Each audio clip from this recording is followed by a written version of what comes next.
Doctors, and welcome to today's Explainer. Today, we're diving into an absolute 5-star, high-yield topic, antepartum fetal monitoring. We're going to map out the complete clinical algorithm step by step. This is an absolute must-know for your NEET PG exams and, of course, your clinical ward postings. So, let's build your concepts properly so you know exactly what to do when a high-risk pregnant patient walks into your assessment room. Okay, here's our quick agenda for today. We'll start with an intro to fetal surveillance, move on to the fetal movement count, then dive into the non-stress test and its clinical algorithm. After that, we'll tackle the biophysical profile and wrap it all up with BPS management. Let's start with Section 1, Intro to Fetal Surveillance. Conceptually, doctors, what exactly is antepartum fetal monitoring? Well, it's basically our way of taking a virtual peek inside the womb. The ultimate goal is simple. We want to ensure the fetus is perfectly well oxygenated and developing normally. We use this as an early warning system, mostly for high-risk pregnancies or whenever we suspect things might go south. Now listen up and note down these specific monitoring indications. We start monitoring all high-risk pregnancies at 32 weeks. We also monitor for any complaints of decreased fetal movements and post-term pregnancies at 40 weeks or more, mainly because of decreased amniotic fluid. But mark this next point with a star. For a patient with a previous bad obstetric history, we must start monitoring exactly 2 weeks prior to the gestational age of that past adverse outcome. This is a classic MCQ trap, so please do not forget it. Moving on to Section 2, Fetal Movement Count. 10, that is your magic number. 10 is the cutoff for the Cardiff count, which is our standard worldwide method for assessing a mother's perception of fetal movement. Let's break this down simply. We ask the mother to count the baby's movements after her main meals.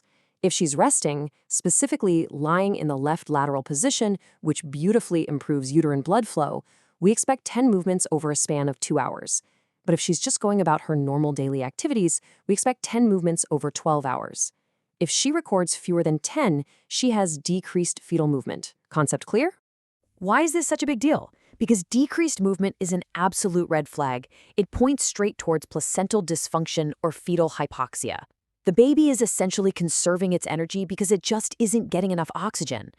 If you miss this in the wards, it can tragically lead to intrauterofetal death. Next is Section 3, the non-stress test, or NST. Okay, look at this classic CTG strip. The machine uses 2 transducers. The upper graph tracks the fetal heart rate, and see those little arrows? Those depict exactly when the mother pressed a button because she felt a movement. The lower graph tracks uterine contractions. Oh, and here's a very practical tip for the wards. Always ensure the mother has eaten or give her some glucose beforehand. Why? Because maternal hypoglycemia causes fetal sleep, and it will completely ruin your NST results. When we analyze that top graph, a normal baseline fetal heart rate is between 110 to 160 beats per minute. But the real secret is the baseline variability. That's the normal beat-to-beat fluctuation. A healthy autonomic nervous system shows variations of 5 to 25 beats per minute. If that line becomes flat, falling below 5 beats per minute, that is a massive alarm bell for fetal hypoxia and a very poor prognosis. Now, check out this highly specific sinusoidal wave pattern. It's smooth, it's undulating, and it has completely absent variability. This is a classic, high-yield sign of severe fetal anemia. Think parvovirus B19, Rh incompatibility, or vasa previa. When you see this, it dictates one simple management step: emergency cesarean section. Next up, accelerations. An acceleration basically proves the fetal autonomic nervous system is perfectly intact. We're looking for an increase of 15 beats per minute lasting for 15 seconds. But, and note this exception carefully, the nervous system only fully develops by 32 weeks. So if your period of gestation is just 30 to 31 weeks, we only expect an increase of 10 beats for 10 seconds. If accelerations are totally absent, you should immediately suspect sleep, hypoxia, acidosis, maternal narcotics, or sepsis.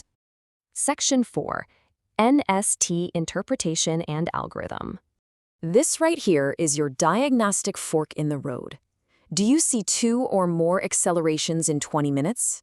Great! The NST is reactive. The fetus is normal and well oxygenated. Less than 2? We extend the test for another 20 minutes.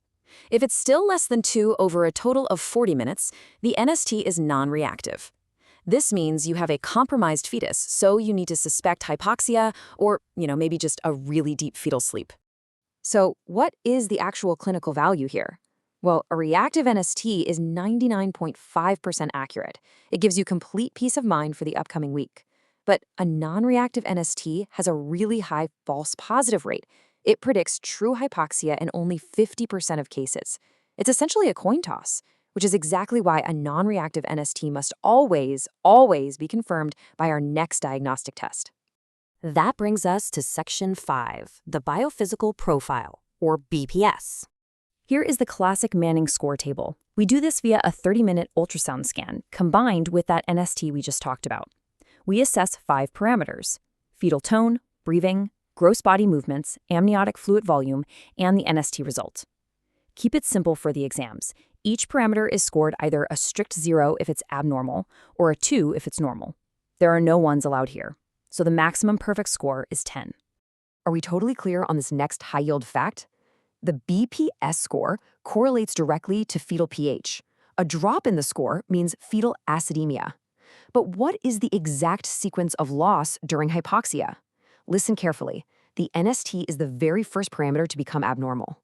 On the flip side, the fetus preserves its muscle tone until the bitter end. Fetal tone is the absolute last parameter to be lost. Please remember this sequence. Finally, Section 6, BPS Management and Summary. You've got to memorize this management algorithm, doctors. It literally saves lives in the labor room. A score of 10 or 8 with normal fluid, that's reassurance. A score of 6 with normal fluid, we deliver if the period of gestation is 37 weeks or more. But if you get any score of 8 or 6 with decreased amniotic fluid, we strongly suspect chronic hypoxia, so we deliver if the POG is 36 weeks or more. A score of 4, deliver if there are at least 32 weeks. And a dismal score of 2 or 0, that mandates immediate delivery, regardless of gestation. Just before we finish, let's quickly touch on a few other textbook methods you might see. There's VAST, which uses a short auditory stimulation to essentially wake up a sleeping fetus. There's the contraction stress test with oxytocin, but frankly, this is outdated. Causing antenatal contractions is highly undesirable these days. And finally, the modified BPS. This is a brilliant screening combo that uses the NST to check for acute hypoxia and the amniotic fluid index to check for chronic hypoxia.